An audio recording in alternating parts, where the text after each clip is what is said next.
Assalamualaikum warahmatullahi wabarakatuh. Baik, adik-adik, ketemu lagi di channel YouTube Kunci Jawaban.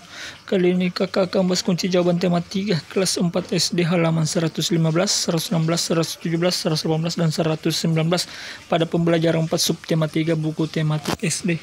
Tapi sebelum itu jangan lupa like and subscribe channel YouTube Kunci Jawaban, nyalakan loncengnya dan share sebanyak-banyaknya bagi adik-adik yang belum subscribe, tekan tombol subscribe ya.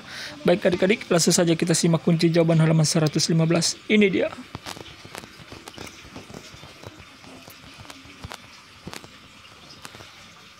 Kunci jawaban 115.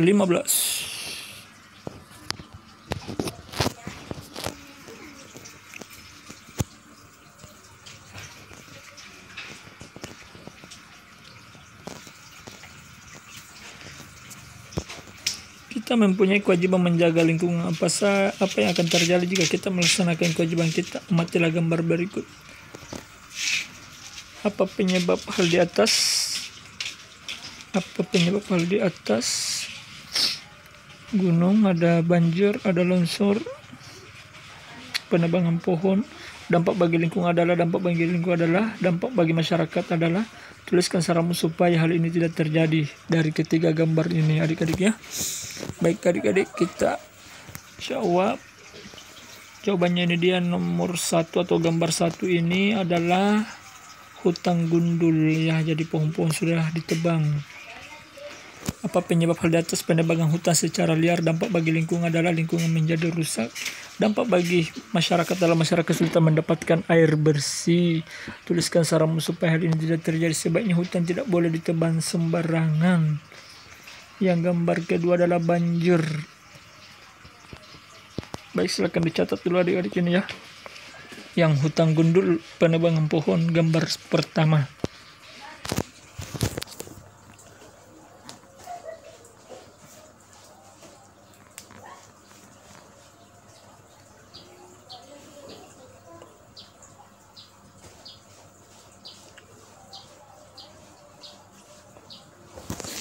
Oke, apabila sudah jadi kita menuju gambar kedua, banjir. Apa penyebab hal di atas? Adalah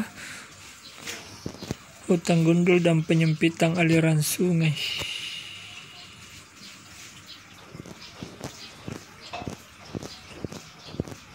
Dampak bagi lingkungan adalah banjir merusak sarana dan prasarana umum.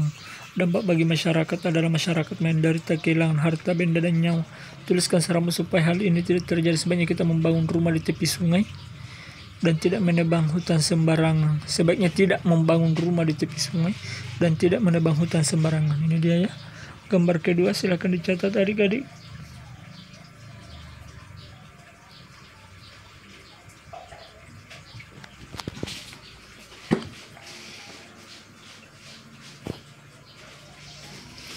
Gambar ketiga adalah tanah longsor. Apa penyebab hal di atas? Adalah hutan gundul.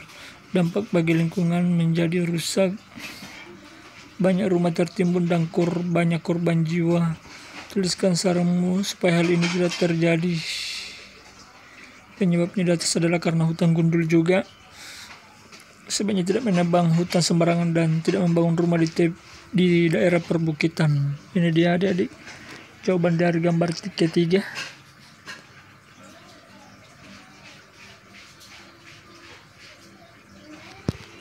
Kunci jawaban halaman 116, kesimpulan.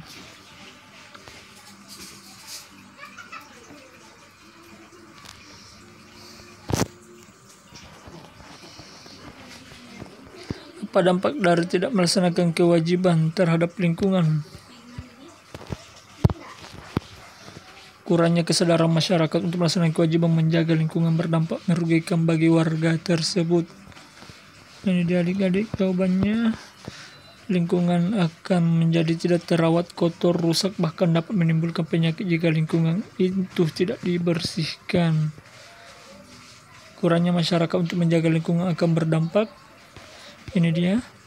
Lingkungan akan menjadi tidak terawat, kotor, rusak, bahkan dapat menimbulkan penyakit jika lingkungan itu tidak dibersihkan. Sekarang materi lingkungan, menulislah fakta-fakta yang kamu temui mengenai kesadaran masyarakat menjaga lingkungan.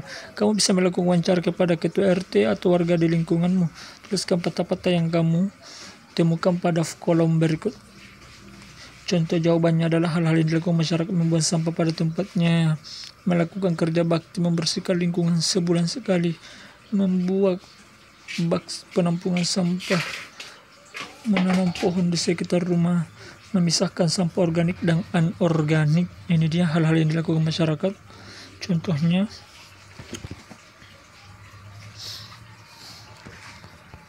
yang keenam, masih ada warga yang membuang sampah di sungai. Ada sebagian warga yang enggan membersihkan lingkungan. Ada warga yang belum menanam pohon di sekitar rumah. Masih ada sampah yang dibuang tidak pada tempatnya. Warga belum membersihkan lingkungan rumahnya. Kunci jawaban halaman 117. Dari fakta yang kamu temukan, kelompokkan hal-hal yang sudah baik dan hal yang belum baik. Jawabannya adalah ini dia kunci jawaban halaman 117. Hal yang sudah baik: membuang sampah pada tempatnya, melakukan kerja bakti membersihkan lingkungan sebulan sekali, membuat bak penampungan sampah, menanam pohon di sekitar rumah, memisahkan sampah organik dan anorganik. Hal yang belum baik: masih ada warga yang membuang sampah di sungai. Ada sebagian warga yang enggan membersihkan lingkungan. Ada warga yang belum menanam pohon di sekitar rumah. Masih ada sampah yang dibuang tidak pada tempatnya. Warga belum membersihkan lingkungan rumahnya. Ini dia adik-adik jawabannya. Hal yang baik, yang sudah baik, dan hal yang belum baik. Apa yang bisa kamu simpulkan? Apakah warga di sekitarmu sudah mencintai lingkungan? Jelaskan. Jawabannya, warga sudah mencintai lingkungan dengan membuang sampah pada tempatnya, melakukan kerja bakti membersihkan lingkungan, membuat bak penampungan sampah, menanam pohon di sekitar rumah, dan memisahkan sampah organik dan anorganik. Apa dampak dari tindakan yang dilakukan? Dampak bagi warga yang peduli terhadap lingkungan sekitar menjadi bersih dan sehat. Tuliskan saranmu. Sebaiknya bagi warga yang belum peduli lingkungan segera mengubah sikapnya menjadi peduli terhadap lingkungan. Menjaga lingkungan adalah kewajiban seluruh masyarakat. Dengan menjaga lingkungan, kita akan memberikan hak orang lain untuk hidup nyaman. Kunci jawaban halaman 119. Ayo mencoba. Kamu telah membuat laporan pada pembelajaran 3. Sekarang kamu minta teman untuk mengomentari laporanmu. Saat mengomentari, perhatikan laporan yang baik yang sudah kamu pelajari pertemuan sebelumnya. Edo pergi ke tempat penampungan sampah yang melihat data sampah yang ada di TPS tersebut. Ternyata setiap minggunya TPS terus mengumpulkan 2.350 kilo sampah. Jenis sampah yang ada di TPS adalah ini dia: ada plastik, orange, hijau, besi, ada rumah tangga, dan lain-lain. Ini dia. Yang paling banyak itu adalah besi, kemudian plastik, kemudian rumah tangga, dan lain-lain. Berdasarkan data itu, taksiran berat sampah rumah tangga setiap minggunya diskusikan dengan kelompokmu. Ingatkah kamu pada bilangan persen acuan? Bilang-bilang itu akan membantumu dalam melakukan penaksiran operasi persen. Misalkan 23% dari 2.400, 23% mendekati 25%, jadi 25% dari 2.400. Ingat bahwa 25% adalah 1/4. Cara menghitungnya, nilai 1/4 dari 2.400 hasilnya 600 kilo. Berdasarkan data sampah TPS Sukamakmur, itulah taksiran. 1. Beras sampah rumah tangga setiap minggunya adalah 2.350. Beras sampah plastik setiap minggunya adalah 25 bagi 100. 2.000 kali 200 kali 2.350 adalah 588 kilo. Berat sampah lain-lain setiap minggu 10 per 100 kali 2.350 sama dengan 235 kilo. 4. Beras sampah plastik dan sampah rumah tangga 45 bagi 100 kali 2.350 sama dengan 1.058 kilo. Nomor 5. Selisih sampah logam dan sampah rumah tangga sama dengan 45 kurang 20 sama dengan 25 per 100 sama dengan 588. Itu dia 588 kilo. Silahkan dicatat adik-adik kunci jawabannya.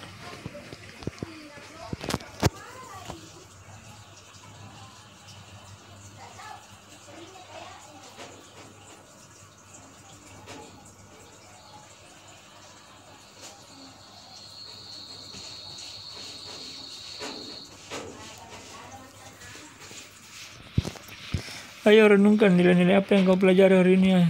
Apakah di tempat tinggalmu warga sudah menjaga lingkungan? Nilai-nilai yang kamu pelajari apa ini adalah harus merawat pohon-pohon, merawat tanaman, jangan menebang pohon sembarangan. Dan jangan membuang sampah sembarangan. Apakah di tempat tinggal warga sudah menjaga lingkungan? Ya, sudah. Kerjasama dengan orang tua sampai kepada orang tamu pentingnya menjaga lingkungan. Diskusi yang kegiatan apalagi yang bisa kalian lakukan untuk menjaga lingkungan. Baik adik-adik, demikianlah kunci jawaban dari halaman 115 sampai 119 subtema 3 pada pembelajaran 4. Semoga bermanfaat, tetap semangat belajar dan jaga kesehatan. Bagi yang belum subscribe silahkan tekan tombol subscribe, nyalakan loncengnya dan share sebanyak-banyaknya agar adik-adik tidak ketinggalan kunci jawaban. Dan apabila ada yang ditanyakan silahkan tulis di kolom komentar ya. Baik adik-adik, sekian dan terima kasih. Wassalamualaikum warahmatullahi wabarakatuh.